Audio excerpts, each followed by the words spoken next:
որ այս փաթեթը հնարավորություն է տալի կադրային քաղաքականությանը տալ նոր բովանդակություն եւ առաջխաղացման արդեն հնարավորություն ըստ իրենց անցած ուղու։ Սա շատ կարևոր նախաձեռնություն է մեր բոլոր բարեփոխումների վերջնական մասում սա եթե տեղադրում ենք, մենք ապագայի համար ունենում ենք մրցակցային միջավայր ներքին գործերի նախարարությունում, որը նաեւ կադրային քաղաքականության հիմնասյունը պետք է լինի։ Այդ կապակցությամբ ես ասեմ, որ ժամանակին 90-ականներին մեզ չի հաջողվել ամբողջական իրավական փաթեթ ունենալ, մենք ունեինք սովետական միությունից մնացած համակարգ, իսկ հիմա մենք մոտենում ենք այն հիմքին, որը որ կապահովի առաջընթաց։ Ես աշխատանքային փուլում էլ ասել եմ, շատ կարևոր նախաձեռնություն է եւ սրան պետքա մոտենանք հենց այդ կարևորությունից։ Հարցեր նախարարին Հայկ Սարգսյան, Արմեն Խաչատրյան, խնդրեմ։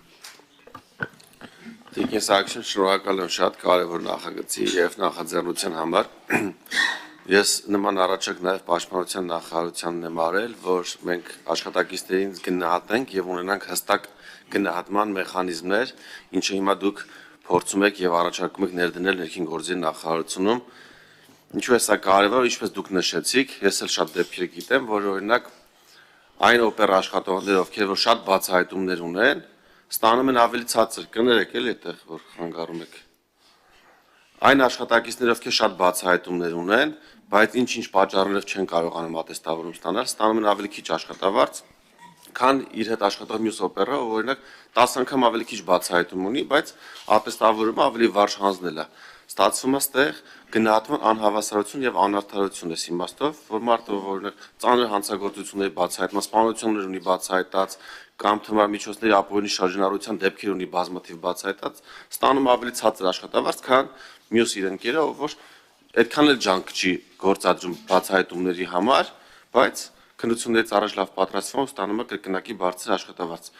Շնորհակալ եմ ու կցանկանամ, որպեսզի կառավարության մյուս գործընկերների հետ նաև այս փորձը փոխանակվի, որպեսզի հստակ ներդրվի գնահատման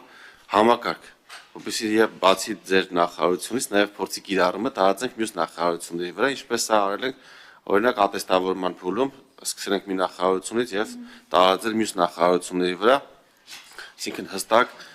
չափանիշներ լինեն եւ եթե կարող եք մի քանի բառով ասել, ինչ տարբերություններ է տալու, օրինակ այն աշխատակիցով մի քանի անգամ ավելի շատ բացահայտում ունի, իր աշխատավարձը որքանով է տարբերվելու իր հետ աշխատող նույն հաստիքում գտնվող նույն ստաժ ունեցող մյուս աշխատակցից։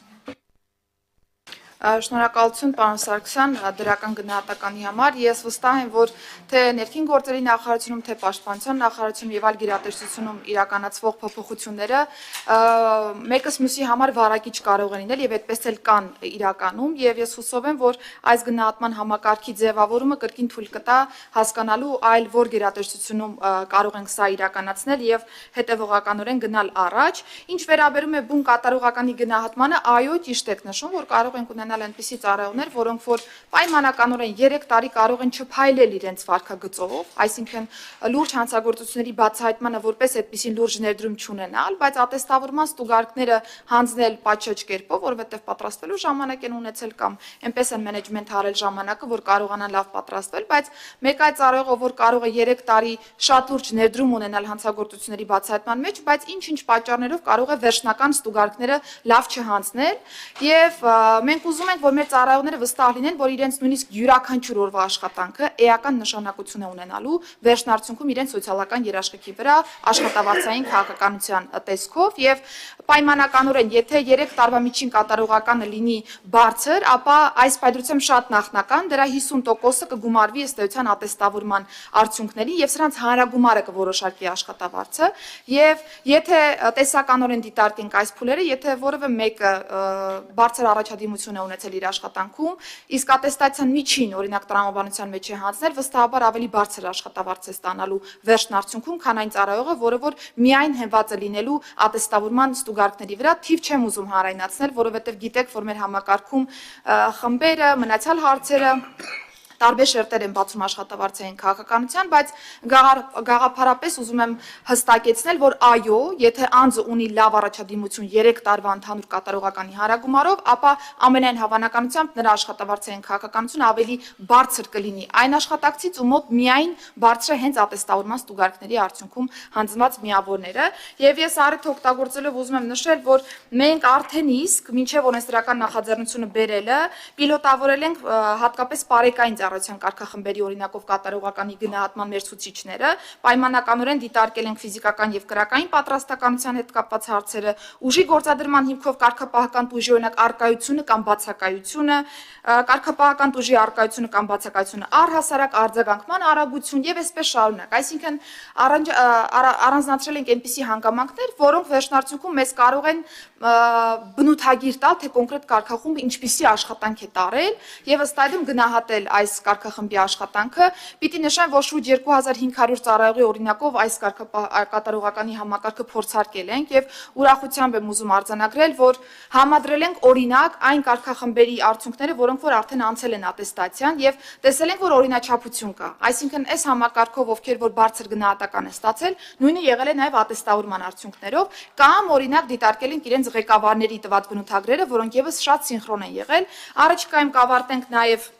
մյուս հենասյունային ուղղությունների մասով կատարողականի ցուցիչների եւ ես վստահ եմ, նորից եմ ուզում շեշտել, որ սա համակարգին նոր շնչով աշխատելու հնարավորություն է տալու, որովհետեւ նախ առաջին հերթին մենք ինքներս հասկանալու ենք այս պետությամբ ինչ իրավիճակ ունենք, այսքան նաեւ բարեփոխումների որոշումների կայացման տրամաբանության մեջ եւ գնալու ենք հետեւողականորեն մեր կատարելագործման ճանապարհով։ Շնորհակալություն Արմեն Խաչատրյան։ Արձագանքի բանկոչյան։ Ընտրեմ։ Շնորհակալ եմ Տիկին Սարգսյան։ Լուսա։ Դուք դիտարկվում եք։ Տիկին Սարգսյան, շնորհակալ եմ շատ։ Նաև առիթից օգտվելով կցանկանամ մեր մյուս հարցին անդրադառնալ, որը վերջերս քննարկել ենք կառավարության հետ հարց ու պատասխանի ժամանակ կապված հաշվառման քննական բաժինների հերթերի հետ։ Այդ ելույթից հետո ինձ մի շարք քաղաքացիներ են գրել եւ ասել են, որ ցանկանում են իրենք արտահերթ քննության համար վճարել եւ սեղմ ժամկետում հանձնել արտահերթ քննություն, բայց չեն կարողանում գրանցվել, որովհետեւ կայքում խնդիրներ կան։ Ու ես էլ եմ փորձել մի քանի ՀԿԲ-ներում, Երևանում եւ այլ տեղերում խնդիրներ է առաջանում։ Կխնդրեմ սրա վրա ուշադրություն դարձնեք, որովհետեւ մենք դրա մասին հայտարարում ենք, որ 11000-ից ավել քաղաքացի օգտվել այս հնարավորությունից, չի սպասել 6 ամիս վճարելա եւ անմիջապես ստացել ավարտական վկայական, մեր մյուս քաղաքացիներն են ցանկանում օգտվել։ Եվ մյուս մտահոգությունը, մյուս քաղաքացիները ասում են հետեւյալը, ասում են ձեր այս համակարգի շնորհիվ ճիշտ է ավել գումար է գեներացվում, բայց մեր հերթերն են հետ ընկնում, այսինքն այն անձինք, ովքեր չեն վճարում, իրենց հերթերը հետ են ընկնում արտահերթների հաշվին, ու այս մասով կցանկանամ, որպեսզի իրականում իմ առաջարկը մի անգամ էլ հնչեցնեմ, մենք ունենք լուրջ մեծ մարզեր, օրինակ Լոռին, Տավուշը, որտեղ ունենք 250,000-ից ավել բնակչություն, բայց ընդհանրապես մեկ հաշվառման քննական մեքենա։ Սրա հետևանքով բնականորեն հերթ է առաջանում։ Այն գումարը, որը գեներացվել է արդեն մեր քաղաքացիներից, ես ցանկանում եմ վերադարձնենք մեր քաղաքացիներին, այսինքն մեքենայի տեսքով վերադարձնենք հաշվառման քննական բաժնում ոչ թե լինի 1, այլ 3-4 մեքենա, որովհետեւ մենք մեր քաղաքացիները, ովքեր որ վճարում են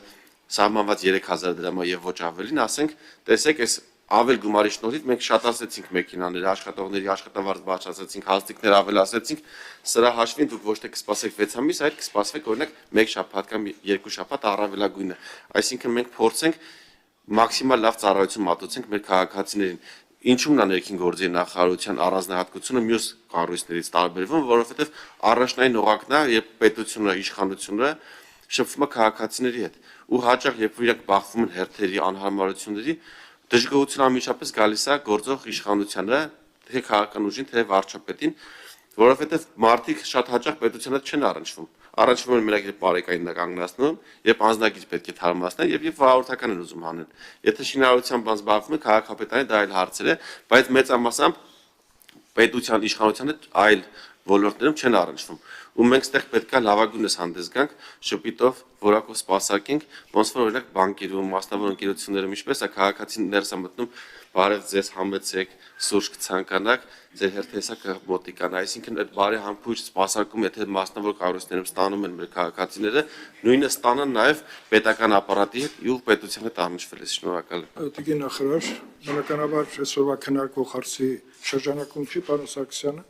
իր նախկինում հնչեցրած բարեհամբույր ուրեմն մոտեցումները կարծում եմ մենք շարունակաբար կներդնենք, ենթադրում եմ, հա։ Արմեն Խաչատրյան, խնդրեմ։ Շնորհակալություն Տիկին Սարգսյան, ինչ վիճակում է գտնվում բարեկների ատեստավորման գործընթացը կա, թե դեռևս ընթացքի մեջ է։ Շնորհակալություն։ Շնորհակալություն, պարոն Խաչատրյան, վստահ եմ հիշում եք, որ մենք փուլային սկզբունքով էինք մեկնարկել, այսինքն առաջնահերթությունը տվել էինք մեր այն հենասյունային ուղղություններին, որտեղ որ աշխատավարձային քաղաքականությանը որևէ ձևով չէինք անդրադարձել, այսինքն փոփոխության չէր ենթարկվել, բայց ասեմ, որ արդեն բավական երկար ժամանակահատված է, ինչ բարեկները դիմում են ատեստացիայի եւ ունենք բարեկներ, որոնք գերազանց են հանձնել, լավ են հանձնել կամ բավարար են հանձնել, այսինքն այլևս որևէ փուլային տարանջատում չունենք, բոլորը կարող են դիմել, բնականաբար հաշվի առնելով ժամանակացուցային այն կանոնները, որոնք որ մենք տարվա կտրվածքով մեզ կարող ենք թույլ տալ։ Շնորհակալություն, պարոն Խաչատրյան, այլ հարցեր հարակից զեկուցման համար հանձնաժողովի նախագահի տակալ Արմեն Խաչատրյան, խնդրեմ։ Շնորհակալություն ներքին գործերի նախարար բավականին մանրամասն ներկայացրեց նախագիծը, այս նախագծի միջոցով հնարավորություն է